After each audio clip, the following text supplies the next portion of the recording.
Hello friends, வணக்கம். எல்லாரும் எப்படி இருக்கீங்க? நான் இன்னைக்கு உங்களுக்கு ஒரு நல்ல கதை ஒன்று சொல்லி தரப்போகிறேன்.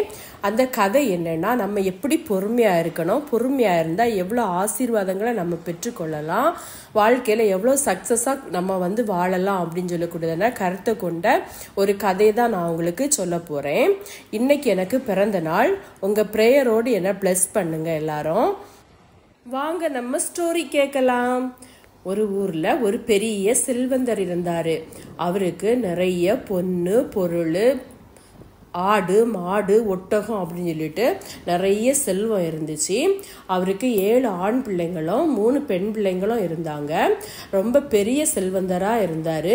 ஆனால் பாருங்க, அவர் எவ்வளோ பெரிய செல்வந்தராக இருந்தாலும் அவர் எந்த தப்புமே பண்ணாமல் கடவுளுக்கு பயந்து உண்மையாகவே வாழ்ந்துட்டு வந்தார். அவர் எல்லா ஏழைங்களுக்கும் உதவி செய்வார். அப்படி ரொம்ப நல்ல மனுஷனாக இருந்தார். அப்படி இருக்கிற டைமில் ஒரு நாள் பார்த்தீங்கன்னா, அவர்கிட்ட இருந்த எல்லா செல்வமும் அவரை விட்டு போயிட்டு, அவருக்கு இருந்த ஆடு மாடு பொண்ணு பொருள், அவருக்கு பிறந்த பிள்ளைங்க எல்லாமே அவரை விட்டு போயிட்டு, இப்போ இந்த நிலைமையில பார்த்தீங்கன்னா அவருக்குன்னு ஒன்றுமே இல்லை. அவர் மாத்திரம்தான் இருந்தார். பாருங்க, ஒரு நாள் அவர் பெரிய செல்வந்தராக இருந்தார். ஆனால் இப்போ பார்த்தா அவர் கையில் எதுவுமே இல்லாமல் ஒன்றுமே இல்லாமல் இருந்தார்.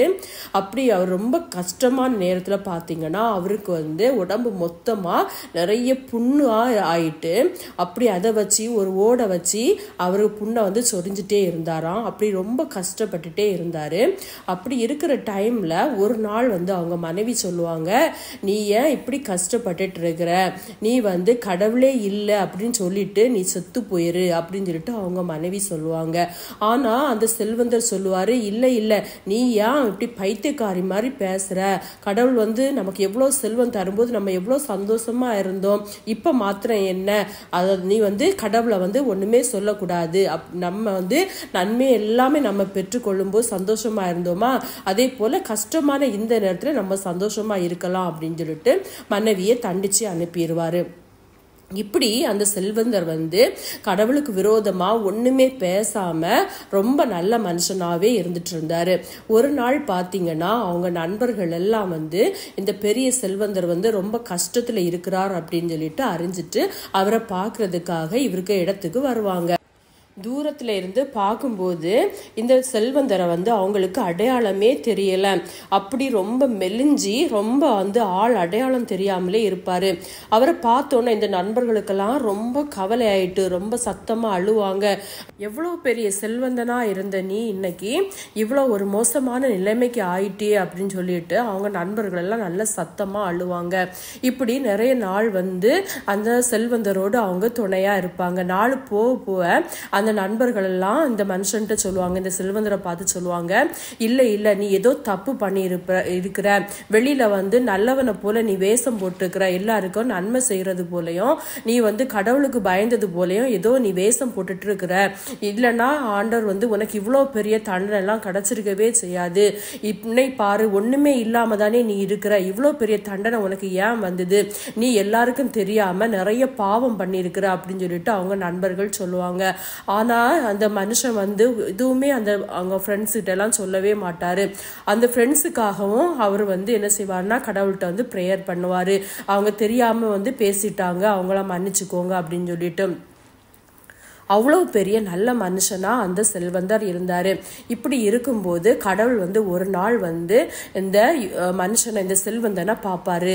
ஐயோ, இவ்வளோ பெரிய நல்லவனா இருக்கிறானே, இவனுக்கு எவ்வளோ பிரச்சனை கொடுத்த போறோம், இவன் என்ன மேல எவ்வளவு நம்பிக்கையா இருக்கிறான், அது மாத்திரம் இல்லை, இவன் செல்வத்தை எல்லாம் நான் எடுத்து போட்ட போறவன், இவன் கடவுள் இல்லவே இல்லை அப்படின்னு எல்லாம் சொல்லவே இல்லையே அப்படின்னு சொல்லிட்டு அந்த ஆண்டவர் அவனுக்கு அந்த செல்வந்தரை நினைச்சு பார்ப்பாரு. நினைச்சு பார்க்கும்போது அவனுடைய புண்கள் எல்லாம் அவனை விட்டு மாறிடும். அவனுக்கு இழந்து போன எல்லா செல்வத்தையும் 2 மடங்கா ஆண்டவர் கொடுப்பாரு. அவனுக்கு இறந்த பிள்ளைங்களுக்கு பதிலா திரும்பவும் 7 ஆண் பிள்ளைங்களும் 3 பெண் பிள்ளைங்களும் பிறப்பாங்க. அது வேற யாரும் இல்லை, நம்ம பைபிள்ல யோபுன்ட்டு ஒரு அதிகாரம் இருக்குது. அந்த அதிகாரத்தில் உள்ள யோபு தான் அந்த மனுஷன். அவன் பாருங்க, அவனுடைய வாழ்க்கையில எவ்வளவு பிரச்சனை வந்த பிறவும், செல்வங்கள் எல்லாம் அவனை விட்டு போன பிறவும், மனைவி நண்பர்கள் நண்பர்கள் எல்லாம் அவனை தூஷித்த போதும் அவன் வந்து மனம் மாறவே இல்லை. கடவுளுக்கு மேல வந்து அவ்வளோ விசுவாசம் உள்ளவனா இருந்தான், பொறுமையோடு இருந்தான். அதனாலதான் திரும்பவும் அநேக நன்மைகளையும் ஆசீர்வாதங்களையும் செல்வங்களையும் அவன் வந்து பெற்றுக்கொண்டான். நம்முடைய வாழ்க்கையில நம்ம வந்து எவ்வளவு பிரச்சனை வந்தாலும், போராட்டங்கள் வந்தாலும், செல்வ இழப்புகள் வந்தாலும் நம்ம வந்து ஒரு நாளுமே என்ன செய்யக்கூடாது, சோர்ந்து போகவே கூடாது. கடவுளுக்கு மேல நம்ம வந்து நம்பிக்கையா இருந்து ஆண்டவரே நம்முடைய தெய்வம் என்பதை நம்ம முதன்மையாக கொண்டு அவர் மேல் விசுவாசமா நம்ம இருக்கும்போது நம்முடைய வாழ்க்கையில நிறைய நன்மைகளை நம்ம பெற்றுக்கொள்ள முடியும் என்கிறது தான் இந்த யோபுடைய சரித்திரம். இந்த யோபுடைய கல்லறை இப்பவும் வந்து ஓமான்ல சலாலா எங்கக்கூடிய இடத்துல வந்து இருக்குது. முடிஞ்சதுன்னா நீங்கள் ஒரு வாட்டியாவது அந்த அவருடைய கல்லறையை போய் பார்த்து வாங்க. நாங்களும் அங்கே ஓமானில் இருக்கிறதுனால சலாலில் போய் நாங்கள் வந்து அவருடைய கல்லறையெல்லாம் பார்த்தோம். பாருங்க, இவ்வளோ பெரிய பொறுமைசாலியான அந்த யோபுவை போல நம்முடைய வாழ்க்கையில நம்ம வாழ வேண்டும். இந்த கடல் அலையெல்லாம் நம்ம பார்க்குறோம் பாருங்க, அது எவ்வளோ பொறுமையாக இருக்குதுன்ட்டு.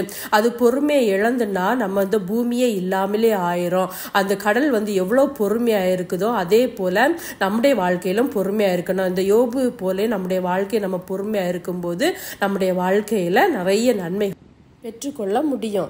இந்த கதை உங்களுக்கு பிடிச்சிருந்துன்னா லைக் பண்ணுங்க, கமெண்ட் பண்ணுங்க, சப்ஸ்கிரைப் பண்ணுங்க. முதல்ல என் வீடியோ பார்க்குறீங்கனால சப்ஸ்கிரைப் பண்ணுங்க.